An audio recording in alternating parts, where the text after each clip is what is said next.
Hello, Jessie B. Scrapbooking back with another process video. This one is for the 6x6 paper pad class that I am taking with Allison Davis. And the picture, or the sketch, has one picture and then a whole bunch of little 1x1 squares that kind of frame it. So I'm going to use some of these scraps and yeah, we'll see what we can do. So here's the picture that I am doing. It is of my nephew playing on the basketball hoop. And I just really like this picture, so that's what I'm going to be doing. So I take and I'm just going to cut these, all these papers that I have piled up underneath my cutter here. I'm cutting them into 1-inch squares. And I end up with a couple extra squares, but not actually too many. I estimated pretty good. I'm not going to make you watch me cut all of these up because it is very repetitive. So, ta-da! All cut up. And now I'm going to cut this here into, I think I did it in 5x5 square. And it's smaller than I had originally wanted, but I knew that it needed to be a little bit smaller than what the sketch has because the sketch is for a 12x12 layout and I am working on a smaller canvas. This one here, I really mess up on. I only cut this at 6 inches and it was supposed to be 7, but I end up fixing it. And so this is just for me to put all my little squares onto, because I figured it was the only way I was going to keep them all lined up. And so this is just printer paper. It's a nice thin paper. I didn't want anything really bulky. And I'm just placing all of these down in a pattern. And I'm going to do that on all 4 sides. And I only have you watch 2 sides because it's just the same thing over and over again. And but I just keep repeating the same pattern. And that's why I stuck my little paper strips into those piles. Okay, so it looks good. And then when I put this on, it covers up half of my squares, and I didn't want that. So I'm thinking about what to do. So I decide I'm just going to cut another white square, and this time actually do it 7x7. And I'm just going to cut this apart into strips, and I'll just put the strips right back down onto that printer paper. And so I'm glad I only used printer paper because it doesn't really add any more bulk to it at all. So I do have to kind of piece it together here, and I'm just going to cut off the pieces that go next in the pattern. And it actually goes really fast because it is already all set up in the pattern. So it works really good.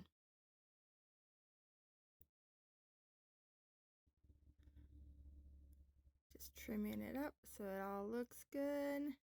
And I'm going to do that on the 2 more sides. So while I am doing that, I just want to tell everyone that this has been so much fun to participate with this class this time. This is what the almost done with this class. This is week 19, and I have had so much fun. These sketches are just absolutely amazing. And if she does another class, you should sign up for it. It's super, super affordable and just so much fun. You get so many sketches, and not just the sketches, the 20 sketches, but then you get sketches of how to change those sketches into different things. And it's absolutely amazing. I have a file folder full of all these sketches that I just can't wait to use more of. So, yes, thank you, Allison, for doing this class. It's been so much fun, and I really like it. Okay, so I'm going to put this like blue brick rock, I think it's supposed to be painted brick, paper on the background in that white square, but there wasn't enough white for me to place it inside the square. So I just backed it with a tiny bit of white because otherwise it blended in too much. And Allison has like stitching lines on hers where she stitched the squares. And I am not a big stitcher on my papers. So I just used the white border and that highlighted it. So I grabbed this piece of wood cardstock, trying to decide if I like that. And thought, well, it's blended in too much, so maybe some white stripe in the back. And I didn't care for that. But this I liked. So this is the same package. It's wood grain, but it's a whitewashed. And I really liked it. So the sketch does not have these little squares at the top and bottom, but I really liked the idea of having it because it just kind of fills up that space that is, because the picture is so much longer. Well, it's not square. The layout isn't square like it is in the sketch. So I'm just messing with it and decided I don't really want the full 1-inch squares on the top and bottom. So I'm going to look at it for a second, and then I decide to bring in this piece of paper and do one strip of all the pattern. I'm just going to do the same pattern I did before, and I'll get it all here down, and then I'm going to cut it out so it makes the full 8.5 by 1-inch strip. I ran out of this one piece of paper and I only had a tiny bit of it left, so I'm just going to piece it together here.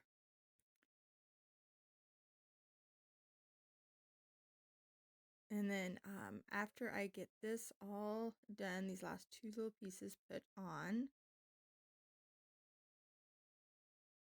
I'll cut that into, like I said, one inch by I guess it's actually 9 inches. And then I'm going to cut that right in half. So it'll be 9 inches by 1/2 inch.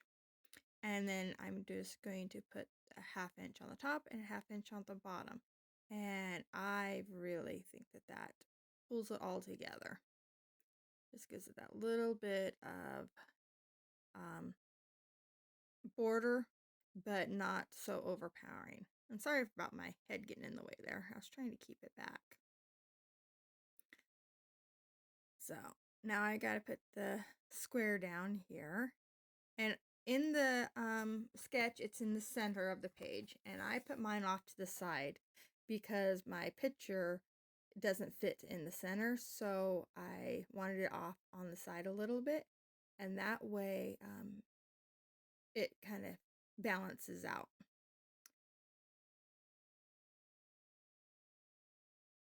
So using some fun foam or not fun foam, regular foam to pop up my picture here. And this picture is my nephew. His mom took the picture and sent it to me.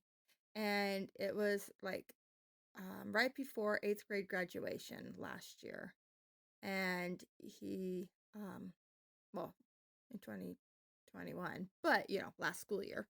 And they were just taking some pictures for his 8th grade promotion ceremony. And so this is one of the pictures that they took, and it just turned out so good. So she sent it to me so I could scrap it. And Since he is hanging on a basketball hoop, I decided to fussy cut these basketballs out and use them as my little embellishment bases. And then in the sketch, it has like journaling in the center of that square. So I'm just going through these Tim Holtz word phrases. They're ideology phrases. They're clippings, stickers from books. So it's like a whole bunch of different little sayings from books that he all put together into this little sticker book, and they're a lot of fun. So I'm just picking out things that are appropriate for an 8th grade boy.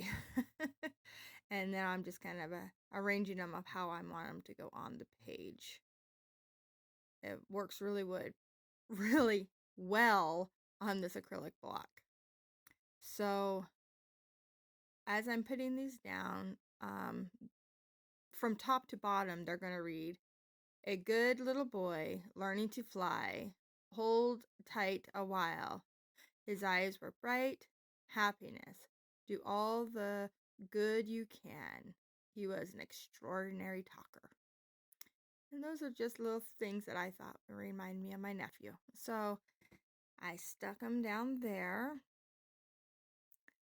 And now I'm going to commit to these basketballs. And my ATG ran out right there. So I changed it out. And now it's working again. But I had to fix the tension on it. It was just a little bit off. But all better now. So I'm going to come in with these alphas. They're from the Dollar Tree, and they're black with like rivets, like silver rivets on them. And I thought it would work. It worked well for this layout because it has that whole kind of a grunge feel in the background. So I'm just writing out his name in these letters here. And then after I pick up my mess, I'm going to grab a different alpha and write out the word "our." So I thought about putting something else about his 8th grade, promotion or something. But instead, I just wrote "our Brian" and just called it good. The one thing about these stickers, though, is they do not stick. So I was just putting some glue on behind them and to keep them down. And I turned off the camera actually and sat there and tried to figure out what I was going to use for embellishments because I had no clue. And then I thought about these gears that I had printed out or cut out on my Cricut a while back. So I just grabbed 3 for the top cluster, 3 for the bottom cluster, and then this one bigger one over here for by the title. And they work out good. I like it. It has nothing to do with the picture other than it's, masculine feeling. And so I'm just going to put these down. And I get this stuck down. And then I realize that O will fit perfectly inside that one gear. So I was looking for the B. It was stuck on me. And so I really like the way that this looks. It's not like really in your face, here's a whole bunch of gears, but it's subtle, but it gives it just that little bit of something for each cluster. And I like that a lot. So with that title being so silver and in your face, I decided to bring in some silver sequins for each cluster, and I'm putting the silver sequin inside each of the gears, and just to get it all to tie in together. And this one sequin I thought it was too big to go in that little gear, so I just stuck it off to the side there. And then like it fell off or something maybe. And then I finished these ones up, And then I bring in these beautiful little diamonds. They're drills. And I zoomed it in a little bit here for you guys, but hopefully it's okay. My video is showing it very choppy, so hopefully it's not. But I was just showing you how I'm putting these little drills in each cluster. I think I didn't really keep it to like 3 on 3 or anything like that. I was just putting them where I thought that they looked cute. And I did put one in the center of that one gear, and then I actually put one in the center of the O for hour. And I just like the way it looks. It looks really cute. But now I thought the black was going to be standing out a little too much in the title. So I'm going to bring in some puffy paint in the black, and I'm just going to sparkle some black all around. And then what you don't see is after I turn off the camera, I decide that each of the little bullet points that I wrote in the center, or the stickers I put in the center, needed something. So I put a little silver drill in front of each one too. And you'll see that in the close-ups in the end. So here is my layout. I hope you like it. It was a lot of fun to do. And yeah, see, there's those little drills on there. If you like it, please give me a thumbs up. If you want to see more, please subscribe. Thank you so much for watching. I'll be back tomorrow. Bye.